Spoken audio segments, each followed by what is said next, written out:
মুসলিম ভাতৃবৃন্দ এবং পর্দার আড়ালের মা এবং বোনেরা, আজকের আমরা এখানে যারা আসছি অবশ্যই আল্লাহকে রাজি খুশি করার জন্য এখানে আসছি। কি বলেন?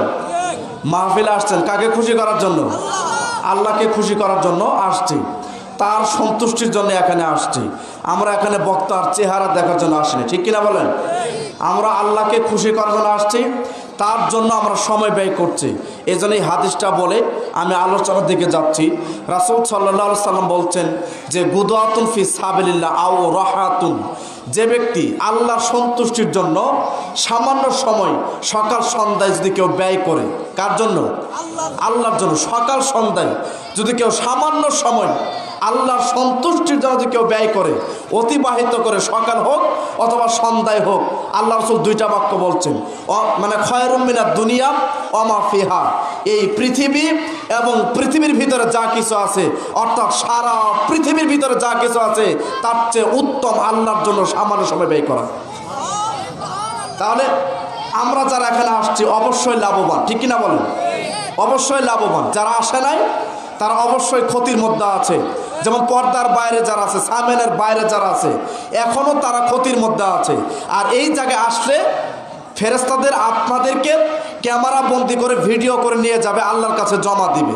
তো ক্যামেরা বন্দি হতে পারছেন এবং আপনাদের প্রশংসা, আপনাদের গুণগান, মানে আপনাদের নিয়ে আল্লাহ তাআলা তার পাশের যে ফেরেশতারা আছেন তাদের সঙ্গে আল্লাহ নিজে গর্ব করে বলছেন, দেখো তোমরা তো বলছিলে মানুষ বানাতে নিষেধ করছিলা, দেখো তারা আজকে সুন্দর একটা পরিবেশে বসে তারা আজকে আমার গুণকীর্তন, প্রশংসা, আমার শুকরিয়া, আমার বরত্ব তারা বড় করতেছে এবং শুনতেছে।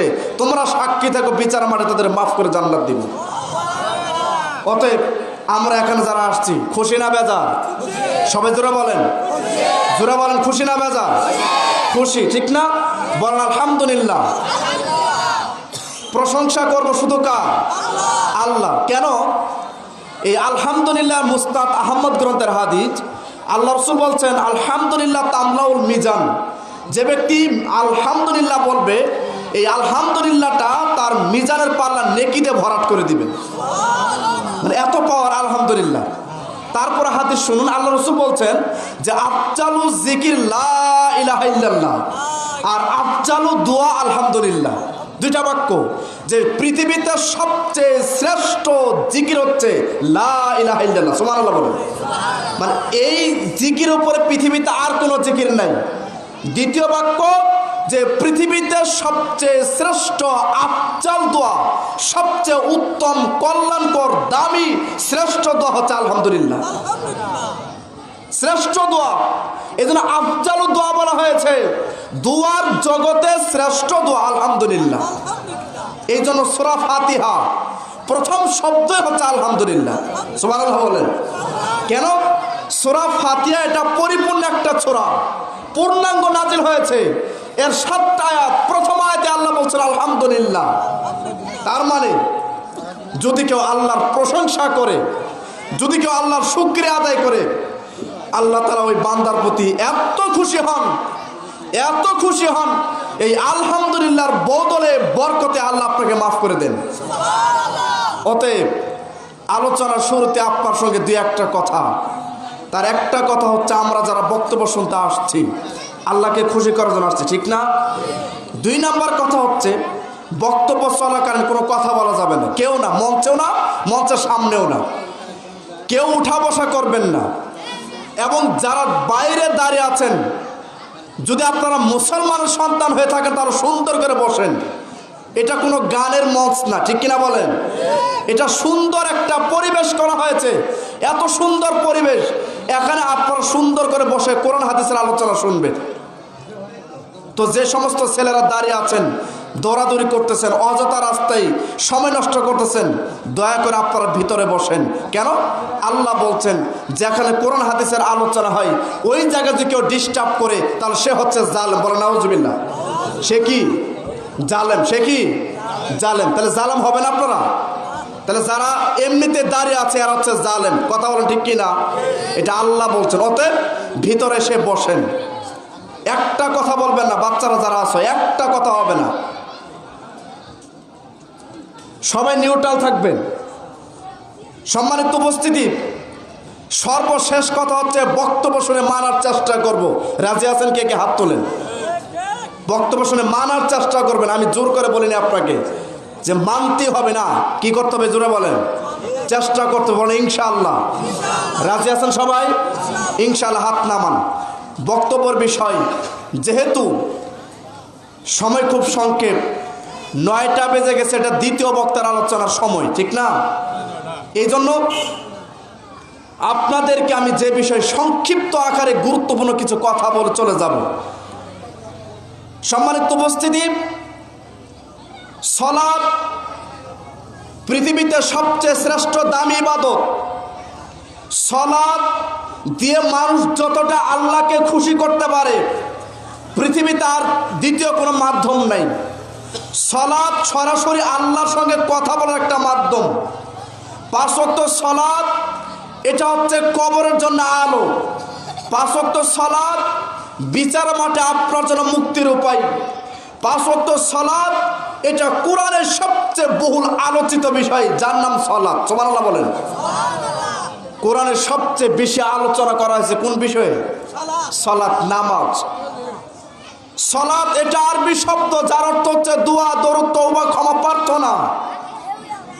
সালাত যা মেরাজে ফরজ করেছেন আমাদের নবীর উপর, মিরাজ থেকে নিয়ে আসা হয়েছে। সালাত এমন একটা ইবাদত যা পড়লে মুসলমান, না পড়লে মুসলমান থাকতে পারে না, ঠিক কিনা? সালাত এমন একটা ব্যতিক্রম আলাদা ইবাদত যা মুসলমান আর কাফের মাঝে পার্থক্য। সালাত এমন একটা শ্রেষ্ঠ দামি ইবাদত, যেই ইবাদত নাই আল্লাহ রাসূল বলছে তার কোনো ইসলামই নেই। নাউজুবিল্লাহ। সালাত এমন একটা শ্রেষ্ঠ দামি জিনিস, এমন দামি জিনিস, এত কঠিন ব্যতিক্রম আলাদা ইবাদত যা নামাজ মানুষের কোনো সমস্যা বোঝে না, সালাত মানুষের কোনো সমস্যা বোঝে না। আপনি কি অবস্থায় আছেন এটা সালাত বোঝে না। অতএব আল্লাহকে ডাকার সবচেয়ে শ্রেষ্ঠ দামি মাধ্যম নাম কি? সবাই জোরে বলেন। সালাত এটা কি শব্দ? আরবি, আর ফার্সি হচ্ছে নামাজ। সম্মানিত উপস্থিতি, অতএব 5 ওয়াক্ত সালাত যে কোনো মূল্য আদায় করতে হবে। গুরুত্ব শুনুন। আল্লাহ রাসূল সাল্লাল্লাহু আলাইহি সাল্লাম তার বিখ্যাত একজন সাহাবী আবু হুরায়রা রাদিয়াল্লাহু তাআলা আনহু বলেন যে আল্লাহ রাসূল সাল্লাল্লাহু আলাইহি সাল্লাম আমাদেরকে বলছেন, সঙ্গী সাথীরা শোনো, তোমাদের বাড়ির সামনে যদি একটা পুকুর থাকে, নদী থাকে, আর ওখানে যদি একজন মানুষ দৈনিক 5 বার গোসল করে, কতবার? 5 বার। আল্লাহ রাসূল বলছেন, সঙ্গী সাথীরা বলো তো, তোমাদের শরীরে কি কোনো ময়লা থাকতে পারে? তোমরা যদি 5 বার গোসল করো তাহলে কি তোমাদের শরীরে ময়লা থাকবে? সাহাবারা সবাই এক বাক্যে বলছেন, আল্লাহ রাসূল আমাদের শরীরে কোনো ময়লা থাকবে না। শোনো, ঠিক তদ্রূপ অনুরূপ যদি কেউ 5 ওয়াক্ত সালাতে 5 বার ওযু করে, যদি কেউ 5 ওয়াক্ত সালাতে 5 বার ওযু করে, এই 5 বার ওযু করার কারণে তার শরীরে কোনো গুনাহ থাকতে পারে না। বুখারী, মুসলিম। অতএব এই হাদিস প্রমাণ করছে যে আপনার শরীরের সমস্ত গুনাহগুলো একেবারে ধূলিসাৎ করে দিতে পারে, ধ্বংস করে দিতে পারে। তার নাম হচ্ছে 5 ওয়াক্ত সালাত। আর সালাতের আগে সেটা হচ্ছে ওযু। সুবহানাল্লাহ বলেন। কেন? আল্লাহ রাসূল বলছেন ওযু এত শ্রেষ্ঠ ইবাদত কেন? ওযু একটা ইবাদত, ওযু একটা পাওয়ারফুল ইবাদত। সেটা কি? আল্লাহ রাসূল বলছেন, আবু দাউদ, তিরমিজি, শুনুন, যে ব্যক্তি সুন্দর করে ওযু করে, মান তাওয়াজ্জান ফাহসিন ওযু, আল্লাহ রাসূল বলছেন যে ব্যক্তি সুন্দর করে ওযু করলো, সাল্লু রাকাতাইন, এরপরে 2 রাকাত যে ব্যক্তি সালাত আদায় করলো, ওয়াজাবাত আলাইহিল জান্নাত, তার জন্য জান্নাত ওয়াজিব হয়ে গেল। সুবহানাল্লাহ জোরে বলেন। দেখেন হাদিসটা, দেখেন বাক্যগুলো কেমন, চিন্তা করেন। যে ব্যক্তি সুন্দর করে ওযু করবে, ওযু করে 2 রাকাত সালাত আদায় করলো, আল্লাহ রাসূল বলছেন তার জন্য জান্নাত কি হয়ে গেল? জোরে বলেন। ওয়াজিব মানে কি? ফরজ হয়ে গেল। সুবহানাল্লাহ জোরে বলেন। এরপরে শুনুন, আল্লাহ রাসূল বলছেন যখন মানুষ ওযু করার জন্য তার পানিগুলো অঙ্গে লাগায়, তখন এই ওযুর পানির শেষ বিন্দুর ফুটার সঙ্গে, এই ওযুর পানির শেষ বিন্দুর ফুটার সঙ্গে তার সমস্ত গুনাহগুলো ওই অজুর পানি বিন্দুর ফোঁটার সঙ্গে ঝরঝর করে গুনাহগুলো ঝরে পড়ে। এরপর আপনাকে শোনাই, আবু উসমান বিখ্যাত একজন সাহাবী, সালমান ফারসি রাদিয়াল্লাহু তাআলা আনহু আর আবু উসমান দুইজনে রাস্তা হাঁটছেন। তো রাস্তা হাঁটতে হাঁটতে তো সালমান ফারসি একটা শুকনা গাছের নিচে বসলেন আর গাছের ডালটা ধরে ঝাঁকি দিলেন আর শুকনা পাতাগুলো ঝরঝর করে জমিনে পড়ল। কথা কি বুঝতে পারছি? সালমান ফারসি এই কাজ করলেন। তো আবু উসমান বলছে, সালমান ফারসি আপনি এই কাজ করলেন কেন? এই শুকনা গাছের নিচে বসে গাছের ডালটা ঝাঁকি দিলেন আর পাতাগুলো জমিনে ঝরে পড়লো, আপনি এই কাজ করলেন কেন? আমি বিষয়টা বুঝলাম না, কেন আপনি এই কাজ করলেন? তখন বলছেন, আবু উসমান শোনো, আমি মুহাম্মদ সাল্লাল্লাহু আলাইহি সাল্লামের সঙ্গে রাস্তা হাঁটছিলাম, হাঁটতে হাঁটতে এমন একটা গাছের কাছে গেলাম, আল্লাহ রাসূল বললেন বসো, বসলাম। তিনি বসার সাথে ওই শুকনা গাছের ডাল ধরে ঝাঁকি দিলেন আল্লাহর নবী। আমি সালমান ফারসি নিজে দেখলাম ওই পাতাগুলো ঝরঝর করে জমিনে পড়লো। তো আমি বলছি, আল্লাহ রাসূল আপনি এই কাজ করলেন কেন? আল্লাহ রাসূল আপনি এই কাজ করলেন কেন? গাছের পাতাগুলো মাটিতে ঝরঝর করে পড়লো, আপনি ঝাঁকি দিলেন কারণ কি? এটা রহস্য কি আপনি বলেন। তখন বলছেন, আল্লাহ রাসূল বলছেন, শোনো সালমান ফারসি, যদি কোনো মানুষ 5 ওয়াক্ত সালাতের 5 বার ওযু করে, শোনো সালমান ফারসি, যদি কোনো মানুষ 5 ওয়াক্ত সালাতে 5 বার ওযু করে, এই ওযু করার কারণে তার সমস্ত গুনাহগুলো, এই ওযু করার কারণে তার সমস্ত শরীরের গুনাহগুলো এই শেষ বিন্দুর পানির সঙ্গে তার শরীরের গুনাহগুলো ওই শুকনা পাতা যেরকম গাছ থেকে ডাল থেকে ঝরঝর করে জমিনে পড়ে যায়, ঠিক তদ্রূপ এই ওযুকারী ব্যক্তির গুনাহগুলো ঠিক তদ্রূপ ঝরঝর করে একেবারে জমিনে ঝরে পড়ে যায়। মুসলিম শরীফের হাদিস। সুবহানাল্লাহ বলেন। ওযুর পাওয়ার আছে না নাই? ওযুর পাওয়ার আছে না নাই? তারপরে শুনেন, আল্লাহ রাসূল বলছেন, এখন এই মুসল্লিটা শোনো কেমন। আল্লাহ রাসূল ওই হাদিসের শেষ অংশে বলছেন, সালমান ফারসি শোনো, এখন সে সুন্দর করে ওযু করে, যখন সে মুসাল্লায় দাঁড়াবে, তার নামাজ পড়ার জন্য নামাজের জায়গা যখন দাঁড়াবে, তখন তার সমস্ত গুনাহগুলো মাথার উপরে এসে জড়ো হবে, তার সমস্ত গুনাহগুলো মাথার উপরে এসে জমা হবে, একত্রিত হবে, 2 কাঁধে এসে জমা হবে। আমার এই বান্দা যতবার রুকু করে, যতবার সিজদা করে, যতবার রুকু করবে, যতবার সিজদা করবে, ততবার রুকু সিজদা করার কারণে তার সমস্ত গুনাহগুলো একেবারে ঝরে পড়ে যায়। এরপর আল্লাহ রাসূলের শেষ বাক্য যে কথাটা বলছেন, এটা আর আপনার জন্য খুশি সংবাদ। আল্লাহ রাসূল বলছেন, সালমান ফারসি শোনো, এই মুসল্লি এত পিওর, এই নামাজি এত পিওর মুসলিম, যেন তার মা আজকে তাকে জন্ম দিয়েছে। সুবহানাল্লাহ বলেন। আল্লাহ রাসূল বলছেন, শোনো সালমান ফারসি, এই নামাজি এত নিষ্পাপ, এই মুসল্লি এত নিষ্পাপ, যেন তার মা আজকে তাকে জন্ম দিয়েছে। তার মানে আজকে যে শিশু জন্মগ্রহণ করেছে তার কোনো গুনাহ আছে? জোরে বলেন, তার কোনো পাপ আছে? তাহলে আল্লাহ রাসূল বলছেন, নামাজি তদ্রূপ, এই নামাজি এত নিষ্পাপ যেন তার মা আজকে তাকে ভূমিষ্ঠ করেছেন, জন্ম দিয়েছেন। এই জন্য 5 ওয়াক্ত সালাতের আগে ওযু কি জিনিস আপনি বুঝেন, চিন্তা করেন। ওযুর আলোচনা শেষ হাদিস শুনুন। আল্লাহ রাসূল তার স্ত্রী আয়েশা রাদিয়াল্লাহু আনহাকে বলছেন, আয়েশা রাদিয়াল্লাহু আনহাকে বলছেন, শুনুন, ওযুর এত গুরুত্ব, এত দাম, এত ফজিলত বলতে বলতে আল্লাহ রাসূলকে বলছেন, আয়েশা রাদিয়াল্লাহু আনহা বলছেন, আল্লাহ রাসূল, বিচার মাঠে কোটি কোটি মানুষ হবে, আপনি কিভাবে চিনবেন, কিভাবে বুঝবেন যে এরা আমার উম্মত? কথা ঠিক কিনা বলেন? কিভাবে বুঝবেন এরা আপনার উম্মত? কিভাবে চিনবেন?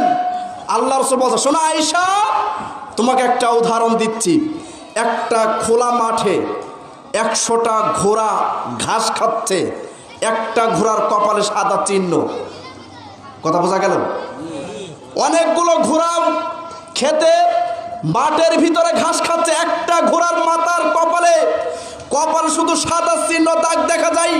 আমি নবী যদি বলে আয়েশা ওই ঘোড়াটা, যে ঘোড়ার কপালে সাদা চিহ্ন দাগ আছে, সেই ঘোড়াটা ধরে আমার কাছে নিয়ে আসো, আয়েশা তোমার পক্ষে সহজ হবে না কঠিন হবে? বলো আপনাদের মতো কি হবে? সহজ হবে না?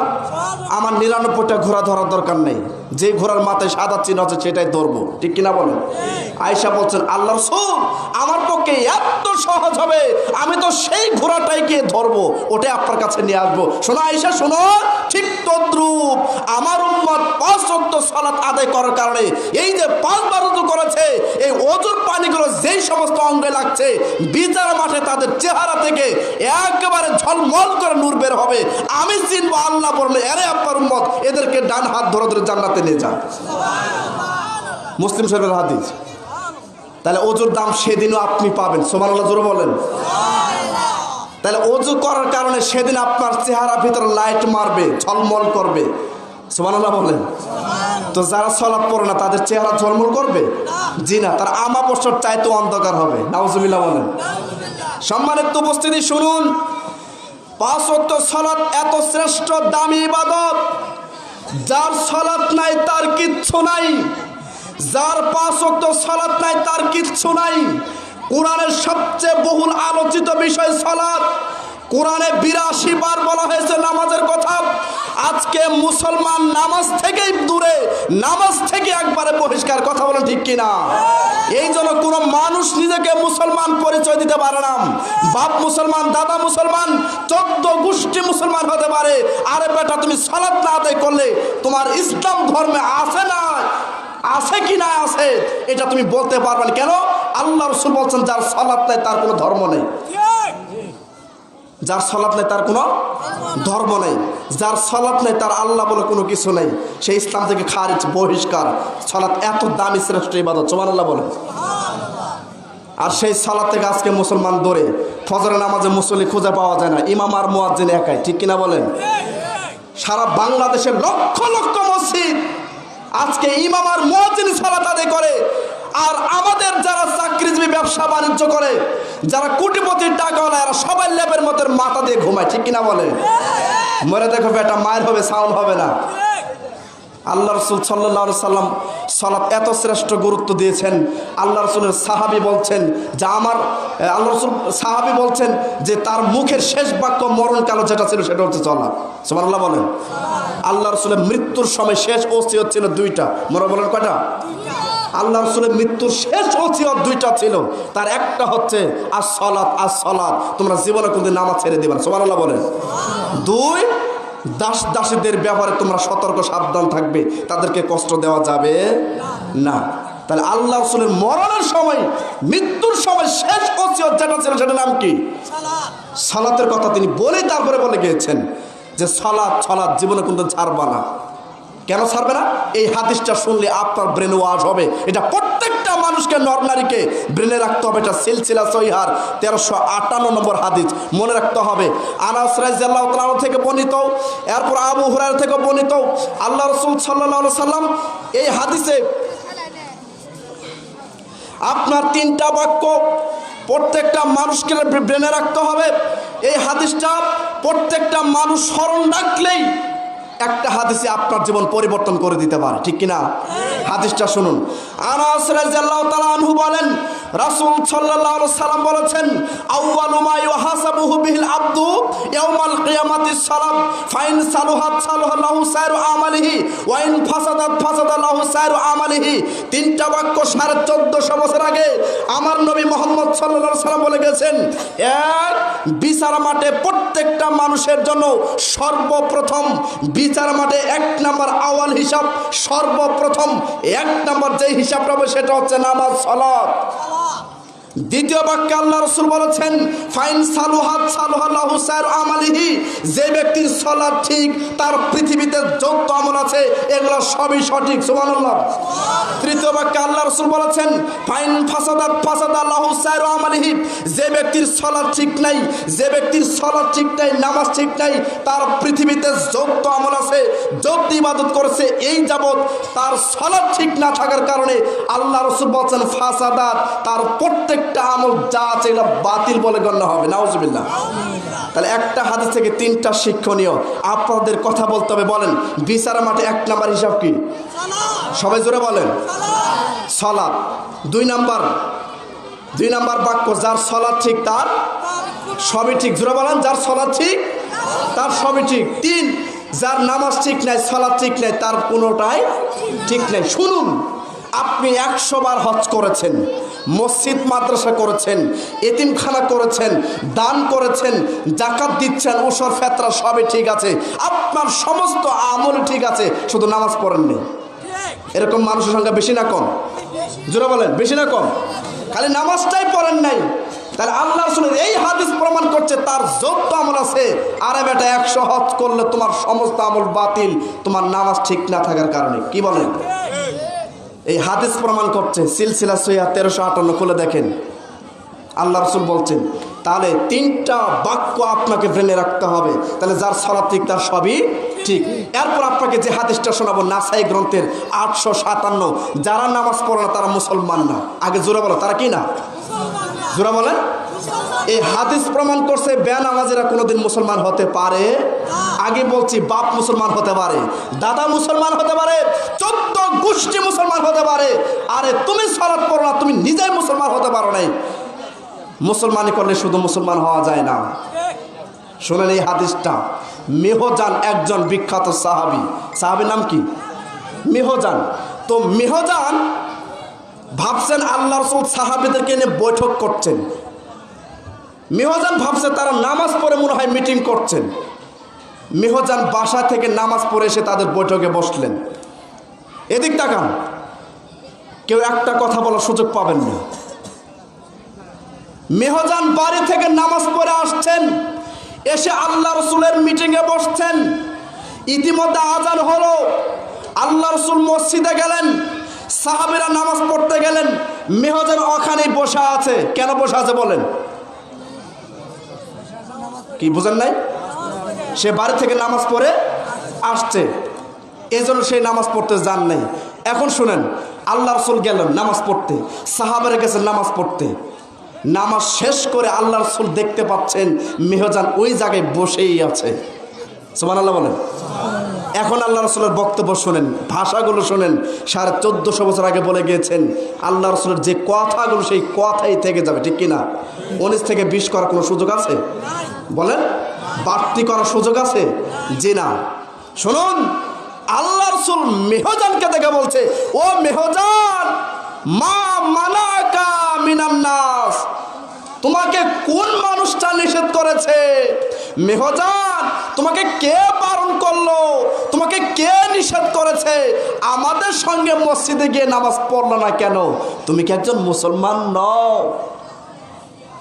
কি বুঝলেন? দেখেন বাক্যটা, তোমাকে কে বারণ করছে আমাদের সঙ্গে মসজিদে গিয়ে নামাজ পড়লো না কেন? তুমি কি একজন মুসলমান নও? তার মানে কি প্রশ্ন থেকে গেল না? তুমি কি একজন মুসলমান নও? অথচ মেহজান নামাজ পড়ে আসছেন। মেহজান বলছে, আল্লাহ রাসূল শুনুন শুনুন, আমি ভাবছি আপনারা নামাজ পড়ে মিটিং করছেন, এই জন্য আমি বাসা থেকে বাড়ি থেকে নামাজ পড়ে এখানে বসছি। সুবহানাল্লাহ বলেন।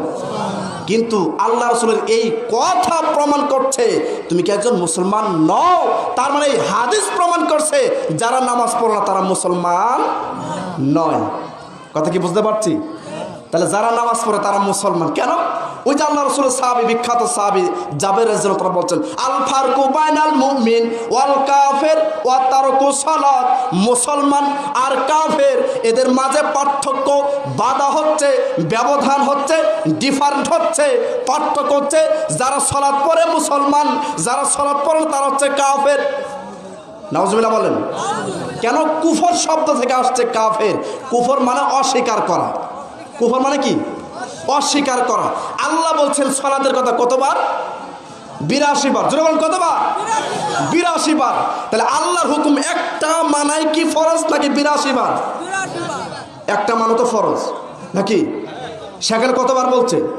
82 বার।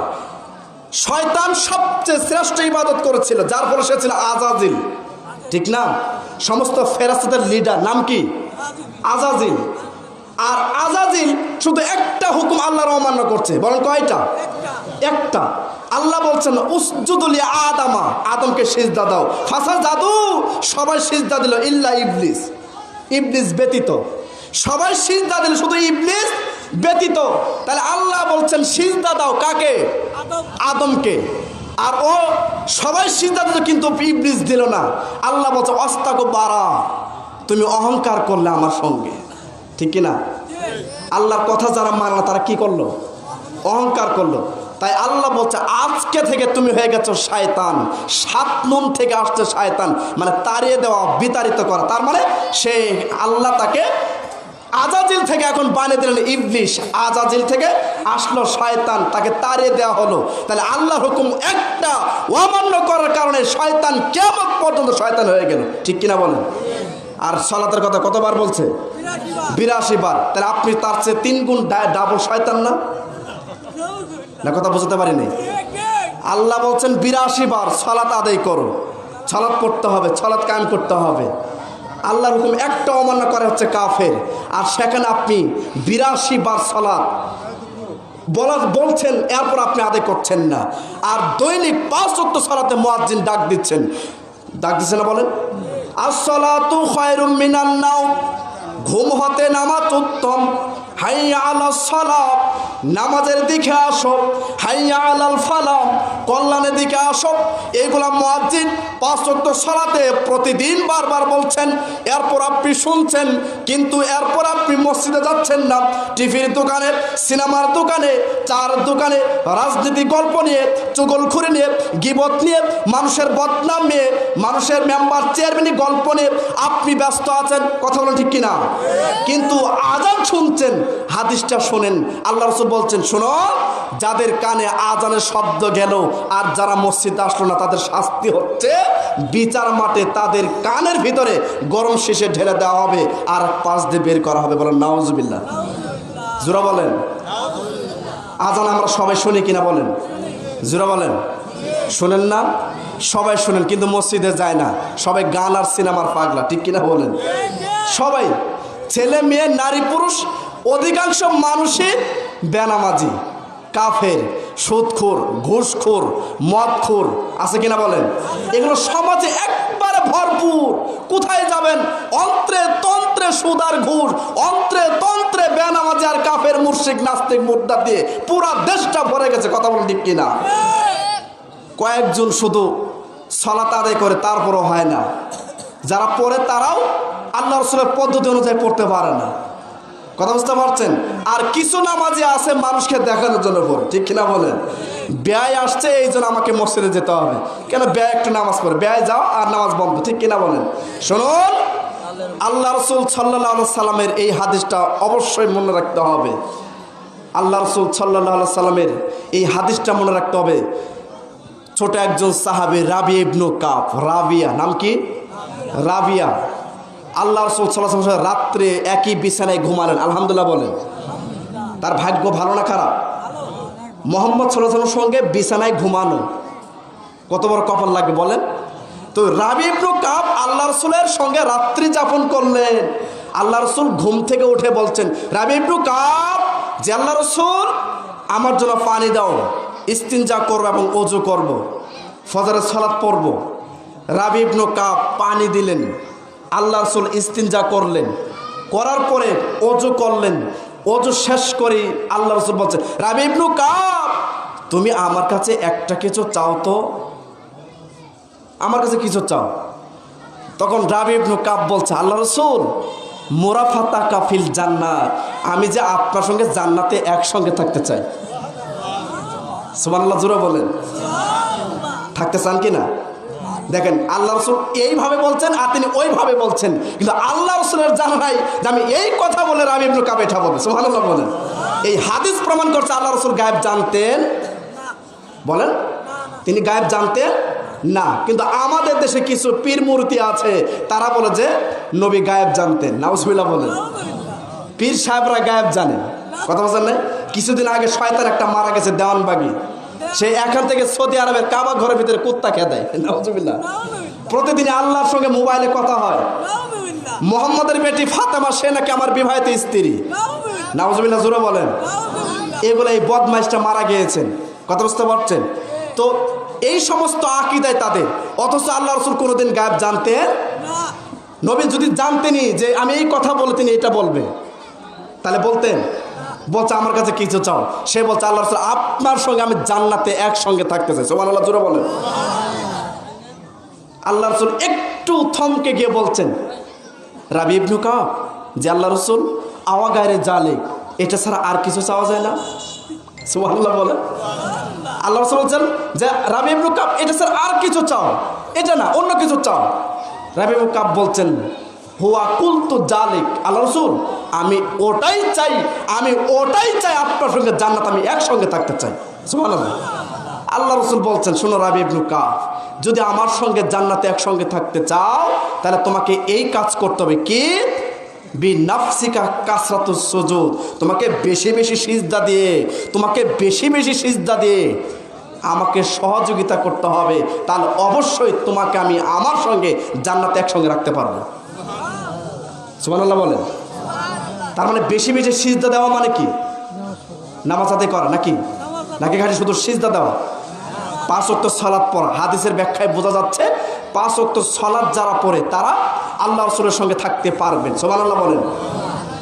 এরপরে আমর ইবনে আস রাদিয়াল্লাহু তাআলা বলছেন, আস-সালাতু নূর, আস-সালাতু বুরহান, আস-সালাতু নাজা, সালাত হচ্ছে নূর আলো, সালাত হচ্ছে দলিল, সালাত হচ্ছে জাহান্নাম থেকে বাঁচার মুক্তির একটা উপায়। সুবহানাল্লাহ বলেন। এই 3টা বাক্য আল্লাহ রাসূল যখন বলছেন, তারপরে বলছেন শোনো, যারা 5 ওয়াক্ত সালাতের হেফাজত করে না, আদায় করে না, এরা বিখ্যাত বড় বড় 4 জন কাফেরের সঙ্গে তাদের বিচার মাঠে হাসর হবে। নাউজুবিল্লাহ জোরে বলেন। বিখ্যাত 4 জন কাফের, কয়জন? 4 জন বিখ্যাত বড় বড় কাফেরের সঙ্গে বেনামাজিদের হাসর।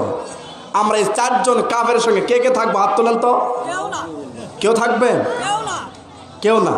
শুনুন, 1 কারুন, 2 ফেরাউন, 3 হামান, 4 উবাই ইবনে খালদ। জোরে বলেন সুবহানাল্লাহ। সুবহানাল্লাহ। ওয়াজ বুঝতে হবে, কি বলেন? জোরে বলেন নাউজুবিল্লাহ। কেন? এই 4 জনই হচ্ছেন আল্লাহর ওলি না কি? এরা 4 জন বিখ্যাত কাফের, বিখ্যাত কাফের, এদের ঘরে কাফের নেই। নাউজুবিল্লাহ বলেন। এই 4 জন বিখ্যাত বড় বড় কাফের সঙ্গে হবে বেনামাজিদের হাসর। জোরে বলেন নাউজুবিল্লাহ, বলেন আস্তাগফিরুল্লাহ। এরপরে শুনেন কোরআনের আয়াত, শুনেন সূরা মুদাসসির 42-43। জাহান্নামীরা জান্নাতীদেরকে, জান্নাতীরা জাহান্নামীদেরকে জিজ্ঞাসা করবেন। জাহান্নাম আর জান্নাত পাশাপাশি, মানে মাঝখানে হচ্ছে আরাফ নামক স্থান। তো জান্নাতীরা জাহান্নামীদেরকে বলছেন, মা সালাকাকুম ফি সাকর, হে সাকার নামক জাহান্নামবাসীরা। কারা বলছেন? জান্নাতীরা। তো জান্নাতীরা বলছেন জাহান্নামীদেরকে যে তোমরা সাকার নামক জাহান্নামে কেন? আরো তো 7টা জাহান্নামের দরজা আছে, হুতামা আছে, হাবিয়া আছে, লাজা আছে, জাহিম আছে। তো এই সাকার নামক জাহান্নামে তোমরা কেন? তোমাদের কি অপরাধ, কি কারণে তোমরা সাকার নামক দুজকে আসছো? এখন সমস্ত জাহান্নামের এক বাক্য উত্তর দিচ্ছেন, অলু, সবাই বলছেন লাম নাকু মিনাল মুসাল্লিন। জান্নাতীরা শোনেন যে আমরা যে দুনিয়াতে মুসল্লি ছিলাম না, আমরা তো দুনিয়াতে সালাত পড়তাম না, নামাজ পড়তাম না, এই জন্য আজকে সাকার নামক দুজকে আসছি। জোরে বলেন নাউজুবিল্লাহ। কোরআনের আয়াত প্রমাণ করছে বেনামাজদের থাকার জায়গা জাহান্নামের নাম কি? সবাই জোরে বলেন সাকার। বলেন কি? সাকার। তো যারা একেবারে নামাজ পড়ে না হচ্ছে সাকার। নাউজুবিল্লাহ বলেন। আল্লাহ বলছে আমা আদরাকা মা সাকার, হে মুহাম্মদ আপনার কি জানা আছে সাকার নামক দুজকটা কি? ওখানে কি মার হয়, কি শাস্তি হয়, আপনার কি জানা আছে? রাসূল বলছেন আমার জানা নেই। আল্লাহ বলছে শোনো, সাকার নামক দুজক জাহান্নাম এমন একটা জাহান্নাম, যেই জাহান্নামে মানুষ মরবে না, বাঁচবে না, শুধু মায়ের আর মায়ের চলবে। নাউজুবিল্লাহ বলেন, মায়ের চলবে। এরপরে শুনেন, আল্লাহ রাসূল সাল্লাল্লাহু আলাইহি সাল্লাম তারপরে বলছেন, এই পৃথিবীতে আসমানের নিচে জমিনের উপরে সবচেয়ে বেশি যাকে অপমান করবেন বিচারের মাঠে, সে হচ্ছে বেনামাজি। নাউজুবিল্লাহ বলেন, সে কে? বেনামাজি। হাদিসটা শুনেন, বুখারী। আল্লাহ রাসূল বলছেন কি, কোটি কোটি মানুষ হাসরের মাঠে দাঁড়িয়ে থাকবে, আল্লাহ তার পায়ের নলা বের করে দিবেন। সুবহানাল্লাহ বলেন। আল্লাহ তার পায়ের নলা কি করে দিবেন?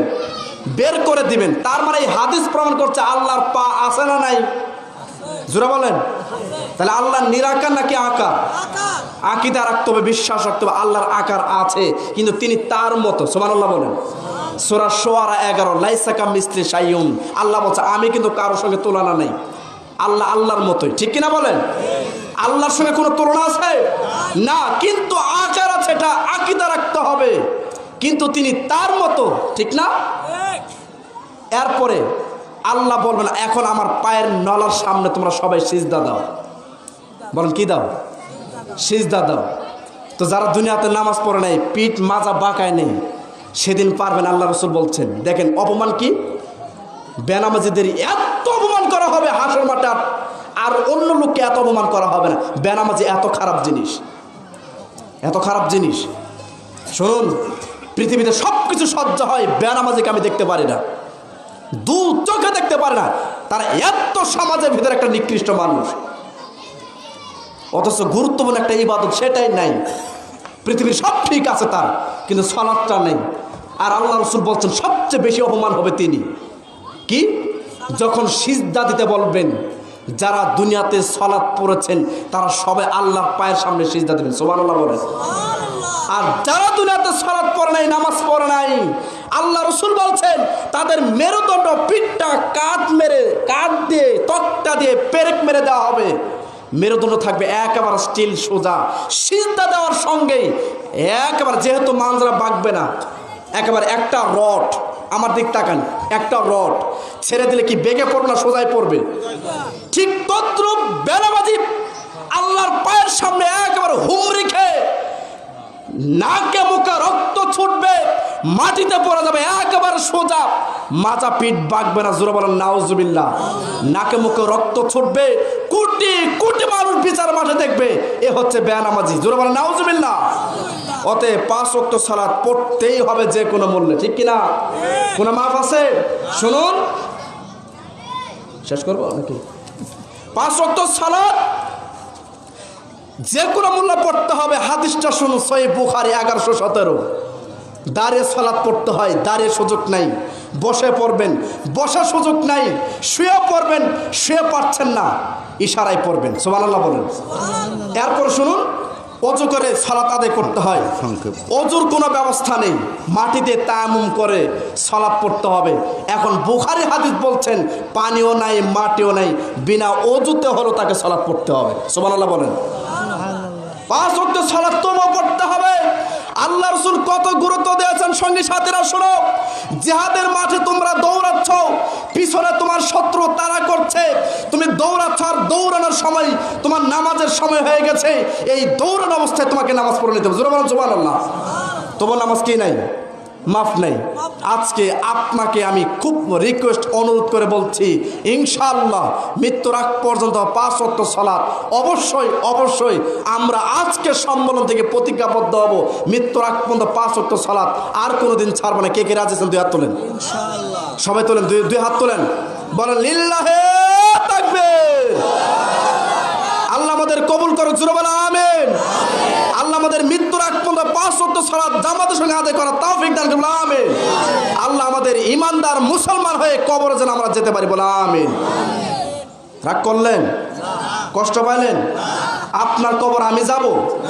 আমার কবর আপনি যাবেন? হিসাব কি আপনার আমি দিব? আপনার কোনো পীর সাহেব দিবে? আপনার কোনো বাবা দিবে? না, যার যার কবর হিসাব তাকে দিতে হবে। আলোচনা শেষ। হাদিস শুনুন, আল্লাহ রাসূল তার আদরের মেয়ে ফাতেমা রাদিয়াল্লাহু আনহাকে বলছেন, শোনো ফাতেমা, তুমি যে মুহাম্মদের বেটি, তুমি যে মুহাম্মদের কন্যা, এই কথা বললে যে তোমাকে কবর ছাড় দিবে, এরকম চিন্তা জীবনে কোনোদিন করবা না। সুবহানাল্লাহ বলে। তার মানে কবর কাউকে চিনে না, কে নবীর মেয়ে আর কে নবীর স্ত্রী, কে নবীর ছেলে মেয়ে। কবর চিনে তার আমল। যার আমল ভালো, কবর বলছে তার সঙ্গে আমার ব্যবহার হবে ভালো। যার আমল খারাপ, তার সঙ্গে আমার আচরণ হবে খারাপ। অতএব এই ফাতেমা রাদিয়াল্লাহু আনহাকে দিয়ে সমস্ত জান্নাতি মহিলাদের লিডার বানানো হয়েছে। মহিলাদের হচ্ছে জান্নাতি, নারীদের হচ্ছে ক্যাপ্টেন লিডার। আর তাকে আল্লাহ রাসূল সতর্ক বলছেন, তাহলে আপনার কলির মধ্যে আর সলের মধ্যে অবস্থা কি হবে চিন্তা করেন। কবর কাউকে চিনে না, চিনে কি? জোরে বল, চিনে? অতএব 5 ওয়াক্ত সালাত পড়েন, আমল ঠিক, আপনার সবই ঠিক। আমল নাই, কিচ্ছু নেই। আলোচনা শেষ করে দিচ্ছি। সবাই অনুরোধ করে বলছি, মা বোনরা যদি 4টা কাজ করতে পারে, 5 ওয়াক্ত সালাত, রমজান মাসের সিয়াম, স্বামীর আনুগত্য এবং নিজের লজ্জাস্থানের হেফাজত। আল্লাহ রাসূল বলছেন মুস্তাদ আহমদ গ্রন্থে 1661 হাদিস নাম্বার, যে মেয়েরা 4টা কাজ করতে পারলে, এই 4টা কাজ জান্নাতের 8টা দরজা, যে কোনো দরজা ঢুকতে পারবে। সুবহানাল্লাহ বলেন। কিন্তু মেয়েরা 4টা কাজের ভিতরে একটা কাজ বেশি করে, সেটা রমজান মাসের সিয়াম। শুধু রোজা থাকতে পারে, 5 ওয়াক্ত সালাত পড়ে না, আছে শুধু স্টার জলসা, জি বাংলা, কিরণ মেলা নিয়ে ব্যস্ত, ঠিক কিনা বলেন? ওটা রাতে না দেখলে পারলে সকালবেলা আবার কাজ আদায় করে, ঠিক না? স্বামীর আনুগত্য ডিজিটাল যুগ আসার পর আর নাই। আর লজ্জাস্থানে হেফাজত, বিদেশ আর ইমো ভিডিও, ইমো কল একেবারে কে ফেলছে, ঠিক কিনা বলেন? অতএব মা বোন 4টা কাজ করেন, জান্নাতের 8টা দরজা পাবেন। 5 ওয়াক্ত সালাত, স্বামীর আনুগত্য, রমজান মাসের সিয়াম, লজ্জাস্থানের হেফাজত। আল্লাহ আমাদের বিষয়গুলো বোঝাও তৌফিক দান করুন, আমিন। আপনারা এই মাহফিল শুরু করতেই দেরি হয়ে গেছে, এই জন্য আপনাদের সালাত কীভাবে পড়তে হবে, কখন কোটাই ফজিলত, রুকু সিজদা কি গুরুত্ব, ফজিলত, এগুলো বলতে পারলাম না। সালাতের পরে কি বলতে হবে, কি করতে হবে, এগুলো বলার সুযোগ নেই। অতএব আমার জন্য দোয়া করবেন। যেহেতু আমরা প্রত্যেকটা রাতেই কথা বলি, কালকে আবার আছে ইনশাল্লাহ নাটক, সকালে চলে যাব, গাড়ি নিয়ে আসছে, এই জন্য রাতেই চলে যাব, এই জন্য কালকে সকালে আবার নাটক যাবো ইনশাল্লাহ। তো দোয়া করুন আমার জন্য। প্রায় 30-35টা জেলা অলরেডি সফর হয়ে গেছে, আলহামদুলিল্লাহ। তো সারা বাংলাদেশে বিভিন্ন জেলায় যাচ্ছি, আমার জন্য দোয়া করবেন। আমার নাম মাসুদ বিন আবদুল্লাহ, আপনারা আমাকে সবাই চিনেন। আমি আপনাদের মুসলিমাবাদ সরকার বাড়ি, ওখানে প্রায় 4 বছর জুমার খুতবা দিয়েছি। এখন আমি কালীবাড়ির লুটাবর, ওখানে আমি হাজিপাড়া জামে মসজিদের খতিব, ওখানে আমি খুতবা দিই। এবং ওখানে আমি একটা মাদ্রাসা করেছি, ওই মাদ্রাসার হচ্ছে আমি প্রিন্সিপাল, প্লে থেকে 7ম শ্রেণী পর্যন্ত ওখানে আমরা পড়াশোনা করেছি, আলহামদুলিল্লাহ। তো সবাই আমার জন্য দোয়া করবেন। আর মাসুদ বিন আবদুল্লাহ এটা আমার নিজস্ব ইউটিউব চ্যানেল, এখানে প্রায় 600-র উপর আমার বক্তব্য আছে। আপনারা অবশ্যই শুনতে চাইলে বিষয়ভিত্তিক আলোচনা ওখানে আপনারা পাবেন ইনশাআল্লাহ। আমার জন্য দোয়া করুন। খাস করে আমার বাড়ি গাবের গ্রাম, আমাকে সবাই চিনেন, আমি আপনাদের পরিচিত মুখ। আমার প্রিয় কলিজার দিনী ভাই দুগু ভাই, তিনার সঙ্গে আমার এত আন্তরিকতা মহব্বত, তিনিও আমাকে ভালোবাসেন, আমিও তাকে ভালোবাসি।